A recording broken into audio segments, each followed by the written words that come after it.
Welcome, everybody. I'm going to call the meeting to order. Please stand for the Pledge of Allegiance.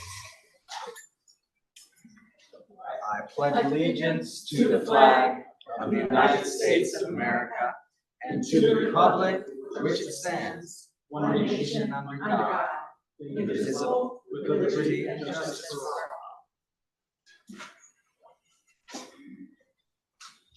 all.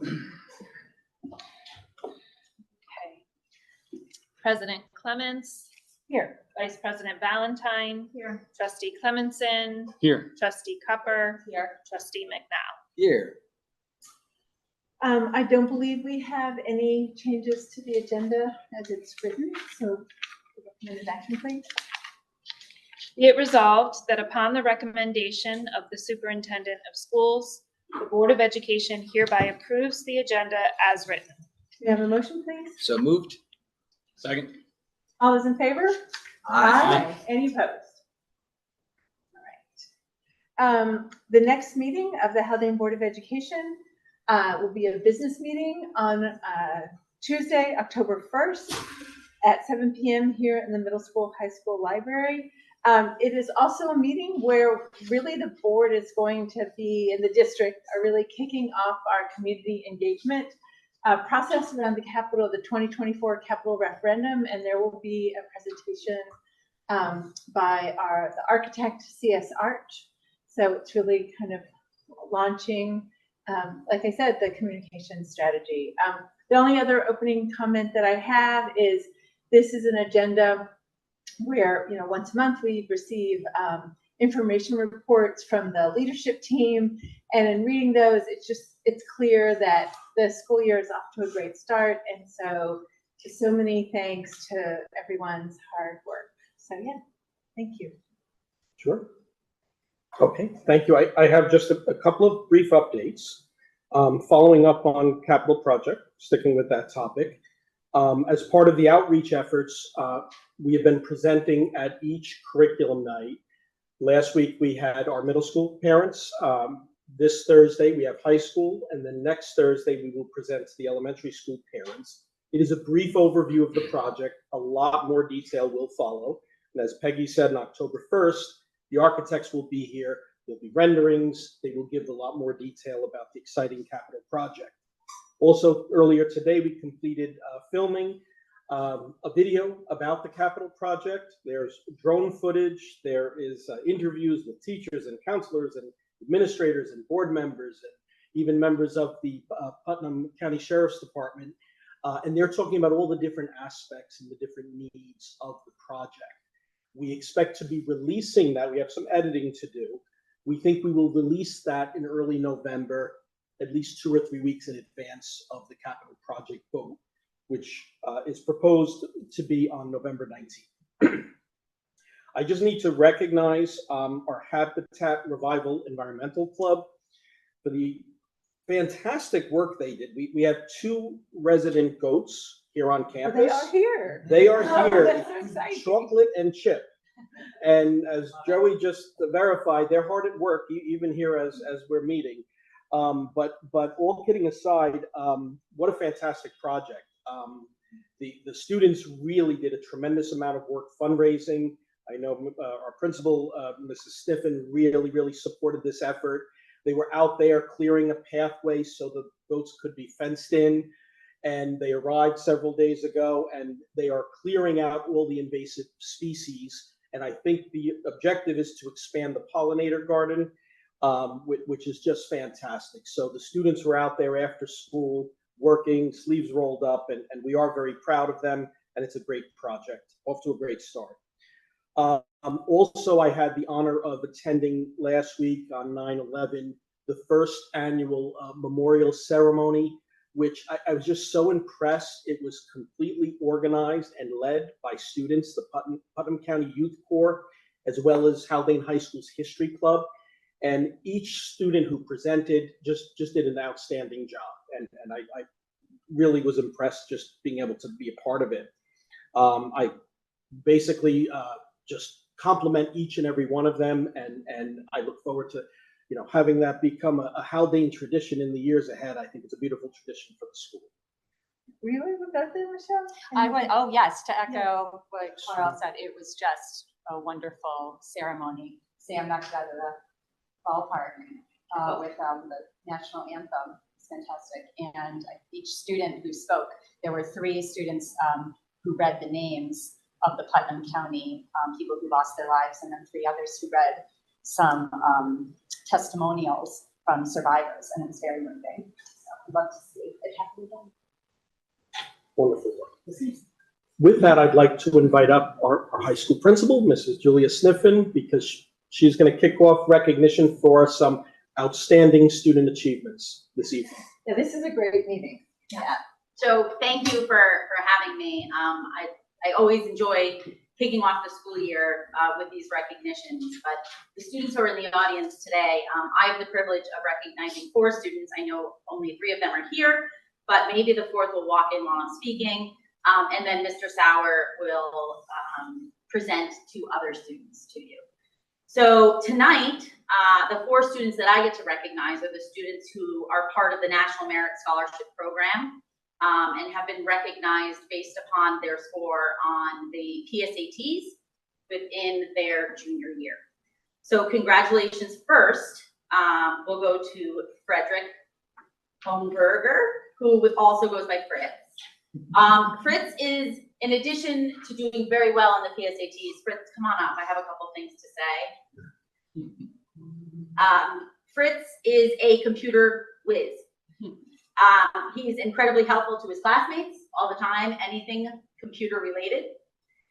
In addition, he enjoys making bots to potentially help his fellow classmates. I don't know where that came from, but you don't know either. I guess I do know. Congratulations, Fritz. This is for you. So Fritz is a commended student, and at this point, here is your certificate for being a commended student.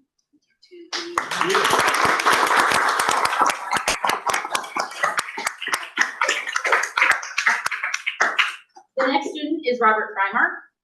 Robert, come on.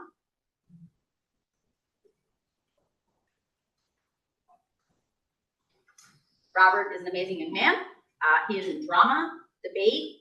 Last year at this time, we recognized him for being All-State on the clarinet as he went up to the NISMA All-State Festival. If you haven't heard him play one of his many instruments that he does, you are certainly missing out. So in addition to being an excellent student, scoring very well on his PSATs, he is also a phenomenal musician. Congratulations, Robert.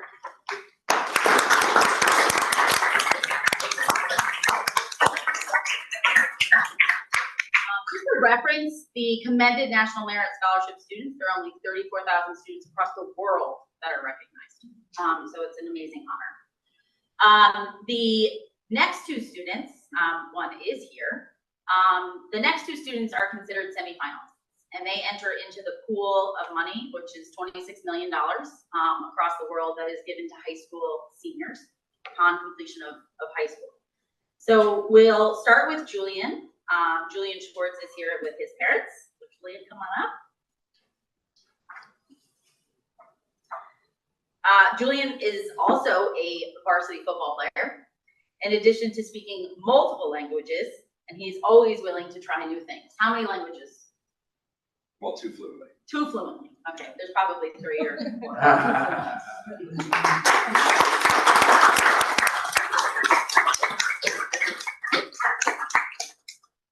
And finally is Dana Spiegel, who is not here this evening, but I will mention anyways, he does come in. We will recognize him. But in addition to their academic achievements, Dana is known for their kindness, their acceptance of all peers. So congratulations to Dana. And with that, Mr. Sauer is going to present the All-State Awards.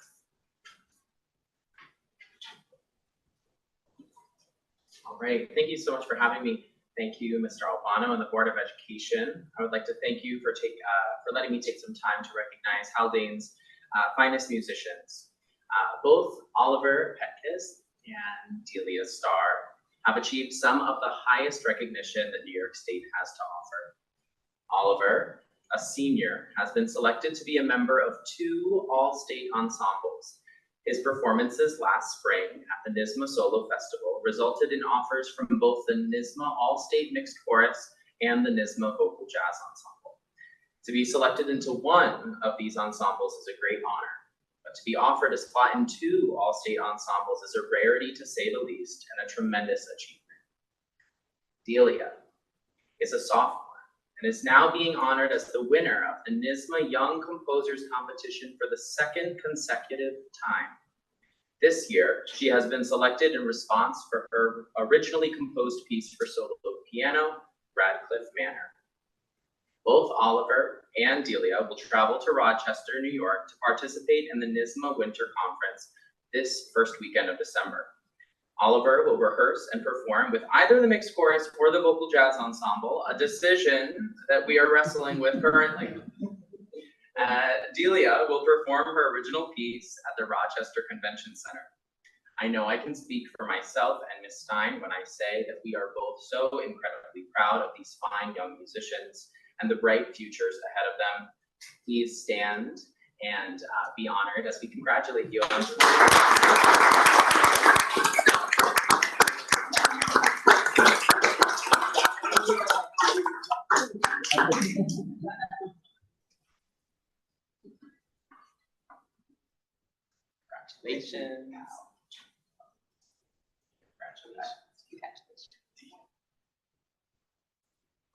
Thank you. Thank you. Shall we pause for a? Photos and, yeah, that sounds great. All right, so we're gonna take a brief pause so we can get some tracks. Yes. All right, so we're back from our pause so that we could get some pictures with the students. We're now at the point of the agenda for the communication from the public, so first opportunity for that. The Haldane Board of Education desires and values input from the entire school community. This first public comment session is reserved for comments on special presentations and active agenda items. For those who wish to address the board, please sign in and state your name for the record. We'd ask you to keep your remarks to 3 minutes or less. Discouraging remarks and discussion of district personnel are discouraged, and while we would not engage in dialogue, please know that we're listening. We'd ask you to leave your contact information with our district clerk so that either I or Mr. Albano could follow up with you as soon as possible. Okay.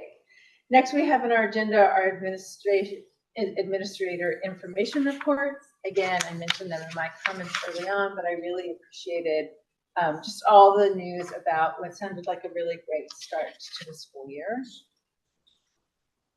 And then we're going to move into consent agenda minutes. May I have a motion, please? So moved. Second. All those in favor? Aye. Any opposed? And consent agenda financial. May I have a motion, please? So moved. Second. Yeah, I don't know if what you were planning to comment on, but I did really want to acknowledge the hard work of really a bunch of different people in the community to put lights up at the tennis court. So the varsity tennis team worked with the district to get approval for a fundraiser, and it looks like that was tremendously successful. The athletic, the Blue Devil Booster Club then kicked in a portion to help offset the costs of that. There'll be a small contribution from the district as well to make sure that happens. But it was actually in the paper recently that, you know, matches would be curtailed because it got dark, and we know that's something that's happening earlier and earlier now. So I just, you know, really congratulations to everyone for their hard work on that. Yeah, is there anything else you wanted to add about that? Peggy, if I could just say thank you to the Phillipstown Volunteer Ambulance Corps. Oh, great. They're going to support us in providing an ambulance at every home football game, modified as well as varsity. And Yes. they're really just charging us costs. It's a very, very nominal fee. And it's something that will, I think, put us all at ease just to have an ambulance on standby. Great, thank you. All right, all those in favor? Aye. Aye. Any opposed? And consent agenda personnel. May I have a motion, please? So moved. Second. I don't think there's anything that we need to comment on there. All those in favor? Aye. Any opposed? And now moving into, sorry, I'm just watching. Yep. Now moving into unfinished business. So starting off with finishing up our conversation about the approval of shared board of education and district goals. We had a robust conversation about those last time. This is an opportunity if there's anything else that anybody wants to add or has questions about regarding the goals. I just appreciate that they're comprehensive this year, and there's very specific action items that are bullet pointed out that I think are really helpful for us to keep track throughout the year. So thank you for that. I had some conversation with Dr. Albano and you, Peggy, about whether we should add a goal about supporting the district as we are moving toward a 5 through 8 middle school model. And after we kind of had some conversation back and forth, I don't know if anybody else wants to comment on it, but I was especially reading in Ms. Jammon's elementary school report that she wants to start, kind of focusing on that. Should that be something that we consider adding to our goals? It is, realizing that we're not hitting that until, 2026, 27, maybe in the interest of more timely goals. It's not really necessary. We do have an impressive and robust list of goals, and it can wait till next year. So, I just wanted to put out there that we had had that conversation, and I appreciate your thoughtful responses to it. And I'm feeling comfortable putting it aside, but wanted to open it if any other board members wanted to comment on that. Well, I mean, I'm glad to hear that you had the conversation, and I think that it being noted, that means we will hear about the progress from Christine a little bit more often than we might otherwise have. So I think we might inadvertently, though not having a goal, at least be able to track it closely. And if we see areas where we can be instrumental in supporting it, then we're willing and want to do so. So, I mean, I'm comfortable not amending it and just tracking it throughout the year. Sure. Yeah, it's definitely something that a lot of people have questions about and are worried about. Okay. I don't think that, I think it's great the way we have it. I don't think it needs to be a goal, just as long as it's something that we keep talking about. And there, folks are still wondering if it's happening this next school year. So we can assure them that it's not going to be this coming year or the year after. But I get a lot of questions sort of on that. Well, that's actually, so maybe that's something then I know, I think that's something we want to just make sure that Mrs. Jammon is aware of, and that there may make sense since it's interesting, it's always hard to know to what extent is the public aware of the extent to which there are these things down the line, to know that there are families out there that are wondering if it's happening next year. It seems like appropriate for you all to decide the right time for maybe a communication, letting people know that it's going to be postponed until all these dates are so far away, the 26, 27 school year. Closer than you think. Pardon? Closer than you think. I know. It could be something that they touch on in the elementary and middle school board reports too. And that's coming up. It's the first one. That's what when I started to look at my paper, I was trying to. Christine and Marianne could potentially touch on I it. think they should. I think that's a good idea. So, I think additionally, we have curriculum night in a week from Thursday with the elementary school. oh, that's a good time to bring it up. Yeah, because this year there will be preliminary planning, no question. It'll really ramp up though, I think, over the summer, where we would approve teachers to have curriculum time and to do some additional planning. Of course, the schedule work to be done. And then again, next year, I think the bulk of the work will take place, but letting the parents know, particularly the third grade cohort Is the impact will, in the 26, 27 school year, they will be in fourth grade and they will graduate at the same time as the fifth graders. So, and we don't have all the details worked out, but I think just to let them know it's not happening this September coming up, a year from now. Thanks very much to Michelle for being so thoughtful about that. It's interesting because when I read it, it was great then for us to have some conversations, but then also to bring it up here on the meeting. All right. So those then as written are going to be our goals. If there was one more thing I wanted to say about that. So we do, just as a reminder, there's a couple of things related to that. And we need to figure out the best way to do it. It might be at business meetings, but there are action items. And again, thanks to Mr. Albano for really helping to scope those out. But, you know, I think we want to be checking in on those, you know, in public. And so there's a part of me that thinks that we don't necessarily need to do it as part of the meeting. I don't know. I mean, we could do it as part of the meeting at the end of the meeting. We could do it a little bit earlier, like come in like 15 minutes earlier and start with that as initial item. I mean, I do think we do want to be checking in about these, you know, periodically in public. And so do people have thoughts about how they'd like to do that? Do we want to just include it as an unfinished business item every couple of months, or what, you know, and just have it be kind of toward the end of the meeting? Are people okay with it doing it that way? I think that makes the most sense, unless we anticipate an involved conversation, you know, based on, Not earlier. you know, so Yeah. then we can kind of, we reserve the option to, you know, do an earlier meeting the following time if it requires it, so it seems to me at least. That's a great suggestion. All right, so let's plan to do that, and then at our next agenda meeting with Carl, Maggie, and myself, we'll think about the timing of that. Okay, all right, so here we have the recommended action, please. Be it resolved that upon the recommendation of the interim superintendent of schools, the Board of Education hereby adopts the shared district and Board of Education goals for the 2024-2025 school year as presented. I actually should have asked for the motion first before we start talking about it. May I have a motion, please? So moved? Second. Not that it was actually in the vote. Okay, so we've had our conversation about it. All those in favor? Aye. Any opposed? All right, so next, the public review of the revised student directory information policy. Can we have the recommended action? Be it resolved that upon the recommendation of the interim superintendent of schools, the Board of Education hereby waives the second reading and adopts the following Haldane Central School District policy as attached, 7241, student directory information.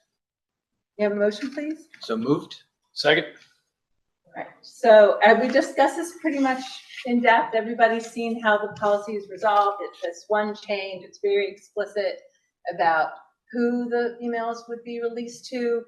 I know that Megan's already working on plans for providing opt-out opportunities for families. And so it seems like we all feel good about this. Mhm. Okay, great.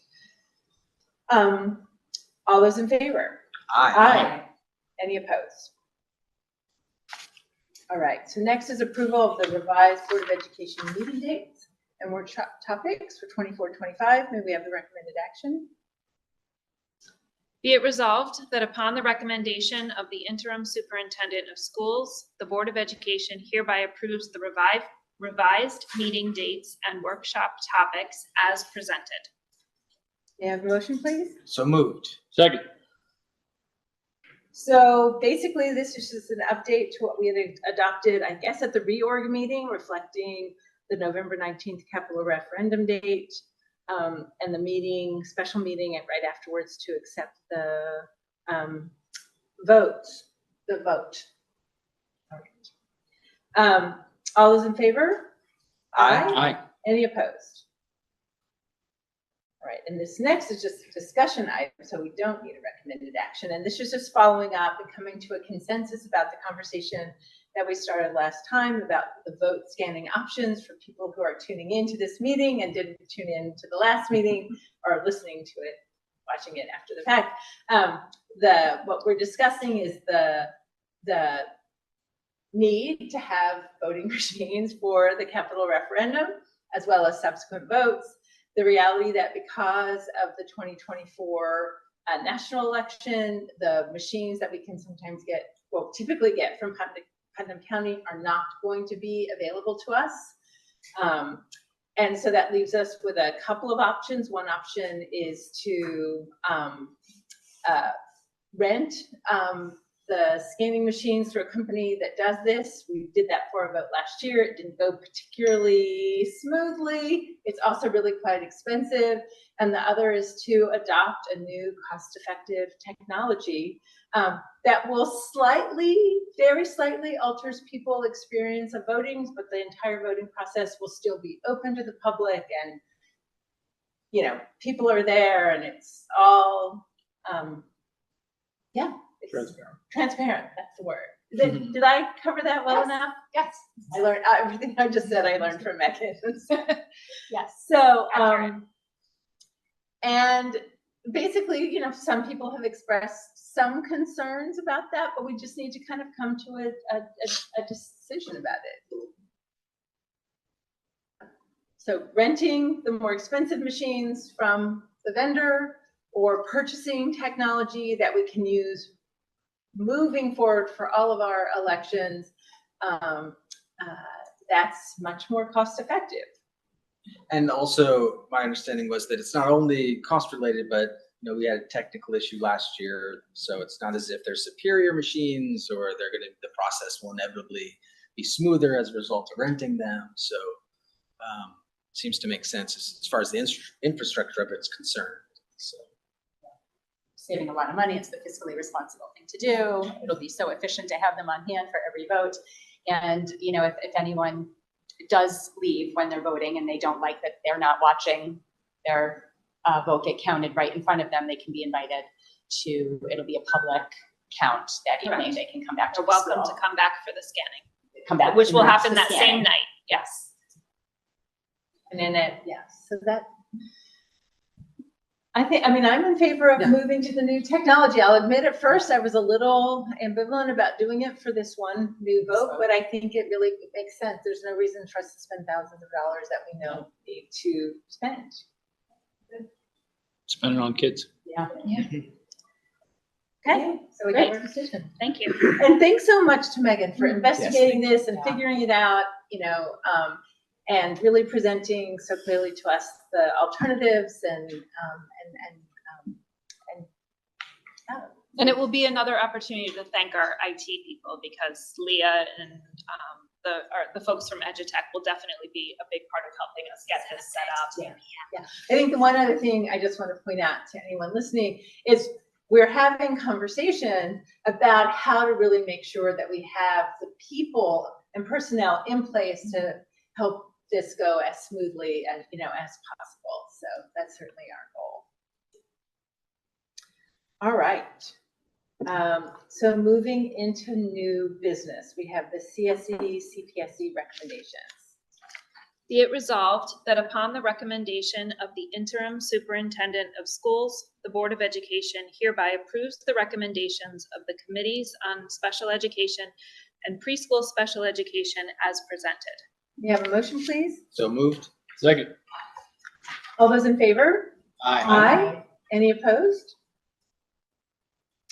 And the student attendance report for 21 through 2024. So Last year, we added this to an Yes. agenda. It was Yeah. something that came out of policy That's- committee, that's what- that that's we what- sort of uncovered the fact that this is information we should be sharing each year. So last year, we sort of brought that procedure back to life. And so now, and we talked about just doing a 3-year look back each time. I couldn't remember. I remembered that we had noticed this as Yeah. something we needed to pick back up, given the policy, but I hadn't remembered if we had done it last year. Yeah. I'll just say, I think it's really great to have this. I did not do a super thorough review, but I did do a review, and I'll say a couple of things. One is, I think we all know that COVID had a longer impact than just the year where schools were, in our case, hybrid or, in person, but still kind of disrupted. And we know that nationally that had a big impact on student attendance rates. And you can see that. To me, what was heartening is that it's moving in the right direction in our schools. I will say, I still think I'm surprised by the number of students that are in the at-risk category for being chronically absent, right? So for people don't know, the standard for thinking about this is students who miss more than 10% of school days, right? So 10% of school days is 18 school days in the course of a year, are considered chronically absent. And then students between like 5 and 10% are at risk for that rate. And that's still missing, you know, I'm doing the math quickly, but about 10 instructional days.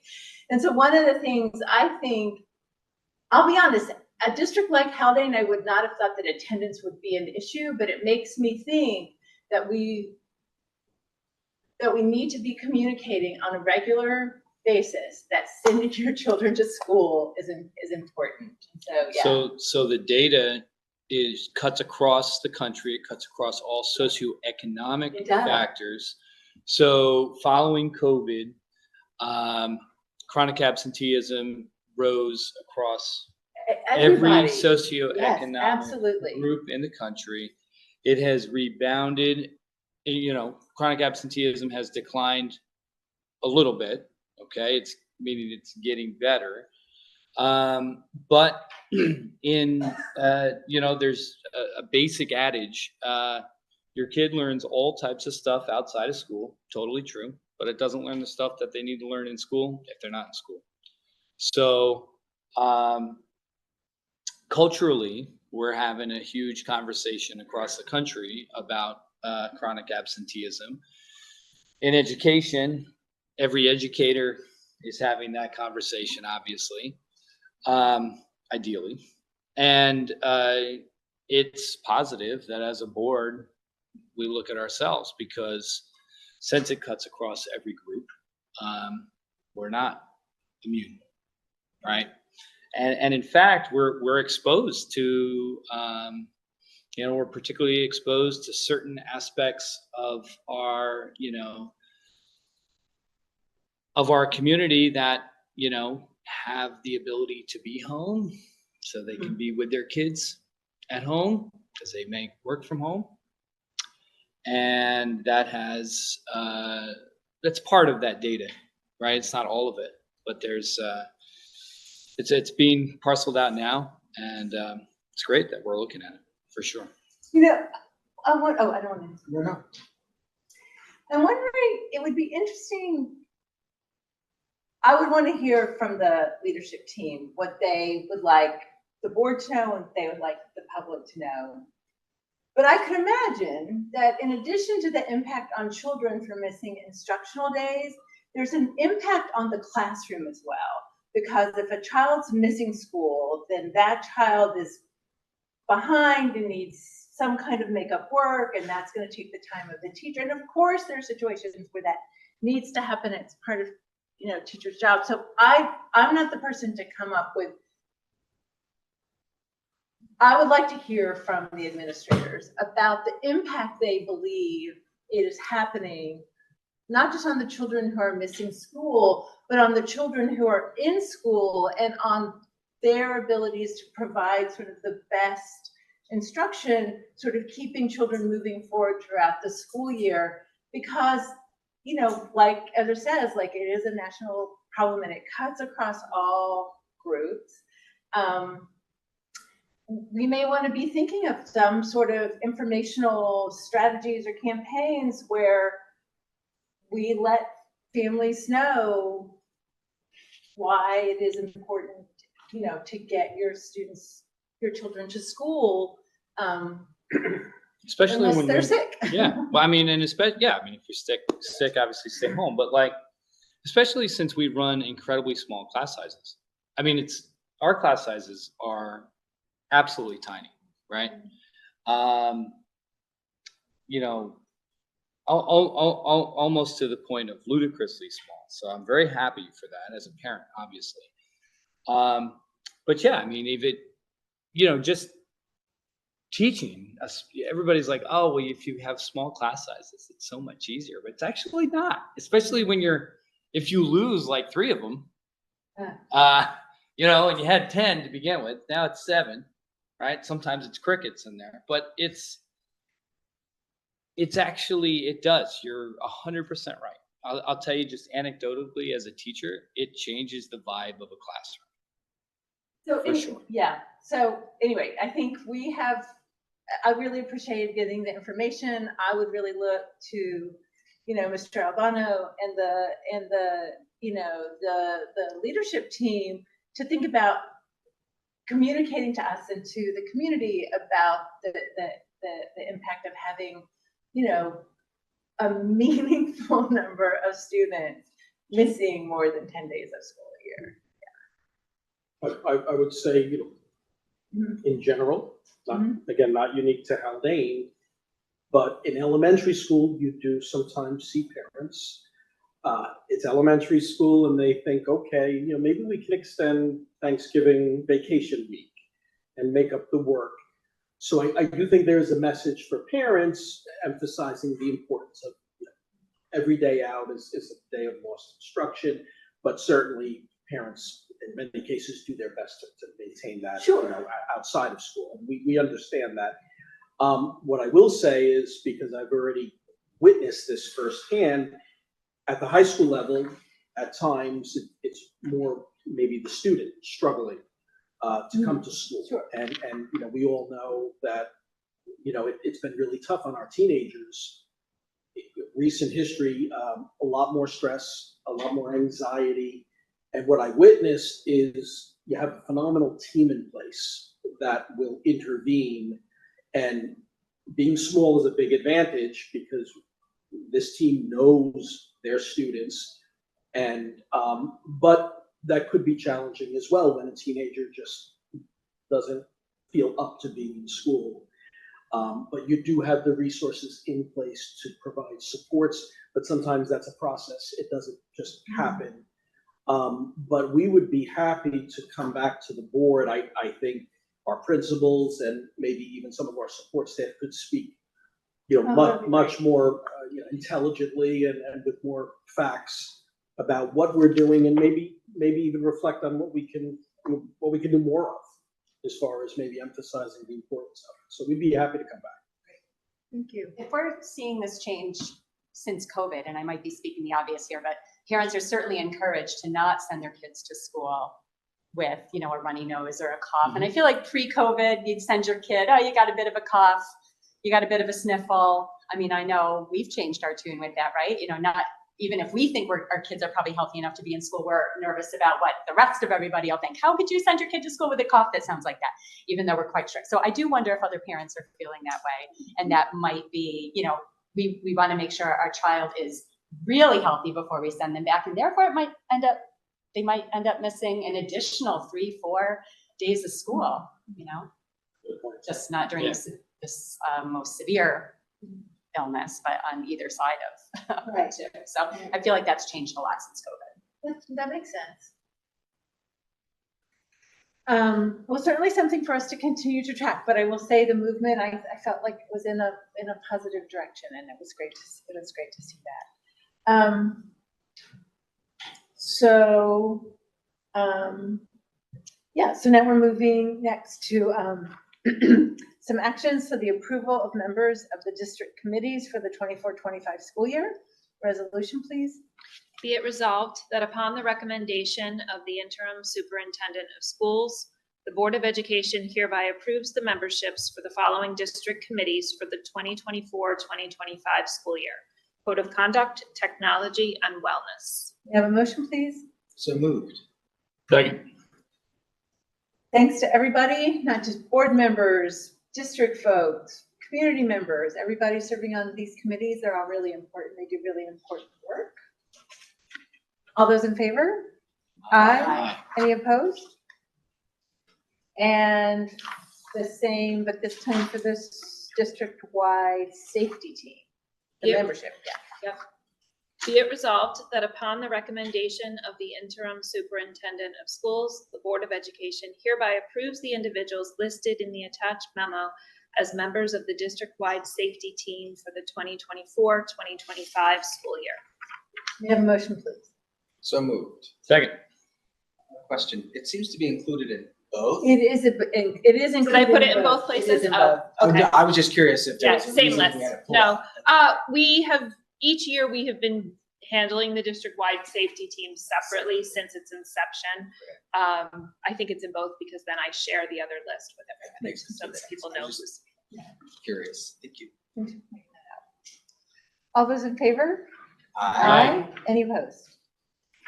And now, approval of the resolution for providing the holding of a special school district meeting for bond referendum in and for the Haldane Central School District at on November 19th. So, And this one's a roll call. yes.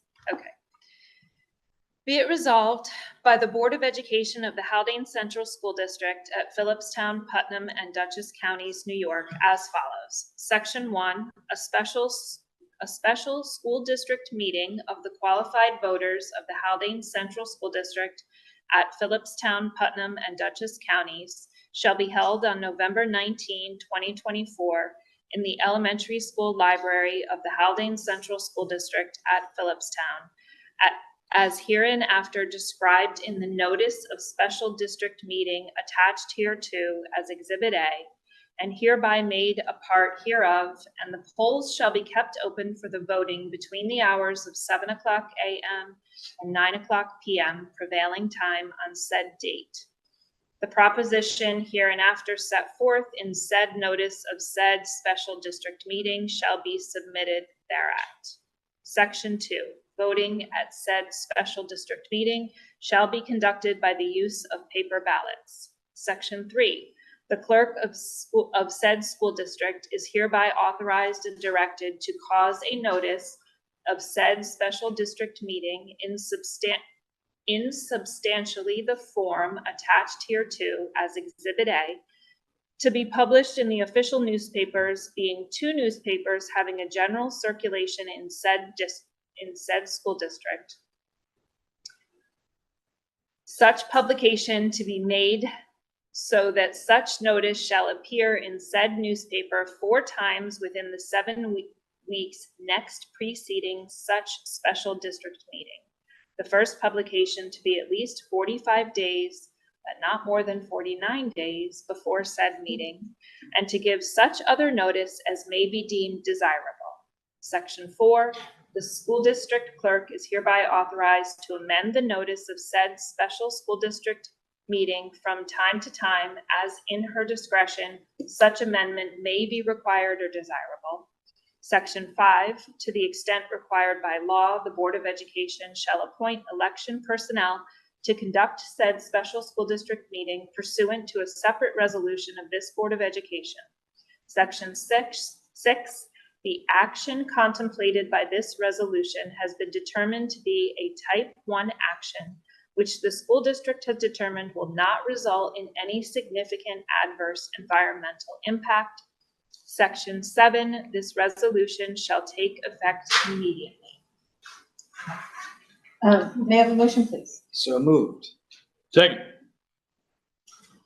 Okay, yeah, that's a lot of words to say that we are holding this vote. A lot of complicated words You can on close the November scroll. 19th. Right. Thank you, Hear ye, Megan. hear ye. All those in favor? Nope, I Oh, have to no. do roll Oh, call. roll call, that's right, yes, thanks. President Clements, Yes. Vice President Valentine, Yes. Trustee McNow, Yes. Trustee Clemenson, Yes. Trustee Cover. Yes. Okay, thank you. So now we're at the the second opportunity for communication for the public, this time related to all school district matters. And are there any reflections from Board of Ed members? Something brief. Kind of been remiss in saying it. It was about a month ago. I went to a really special graduation ceremony about a month ago for a student who, for whatever extenuating circumstances, was not able to graduate on time. And Mrs. Sniffen and Mrs. Pierce put together a wonderful ceremony for just him. His parents were there, community members, his friends, and Dr. Haldane was there and spoke. And it was just it meant a lot to me to see that, just that there were unique things being said about him. And, instead of just calling him to the office and saying, oh, too bad you missed graduation, here's your diploma, that this special ceremony was created. Yeah, it'd be like a womp womp. Yeah, exactly. So it was a beautiful moment for people to come together. Yeah, that's And, awesome. Yeah, it was, I really, That's really cool. just wanted to comment on that and just how Haldane makes sure that each child feels celebrated. So, thank you. Exceptional. Thank you. Yeah. Say the curriculum night was really pleasant for middle school. I saw many of my colleagues there. And it was, I thought it was pretty well organized, and you saw all the different groups at the beginning signing people up, and just seemed really positive. And the teachers, it's early yet, but they're very, it's like a new year, and it's just nice, really nice to see, especially for my kids, it's their last year of middle school. So it's really kind of nice to see this wonderful art. I was going to echo that too, having participated as a parent and sitting through the sort of, as a parent, one of our initial conversations about the forthcoming capital referendum and everything it's in there. It's the first time we revisited it in a public way. So I was had thoughts, not about your presentation. It was like, oh yes, this is how we can communicate about this and what should we prioritize. So my brain was very much in that space, and I appreciate for communicating about it. And also to say, it's great to see new leadership in all of our sort of school, with the PTA. It's great to see individuals coming up and making a fresh appeal as we move forward. And I'm just glad to see some familiar faces from other areas of my life sort of showing up in a great way, which I think is really awesome. So. Yeah, it's a tiny place, man, but it's cool. Yeah, that's how it works. It's nice. Thank you all. More comments? Oh, there we go. Ring the bell. All right, so I move to adjourn the meeting. May I have a second, please? Second. All those in favor? Aye. Aye.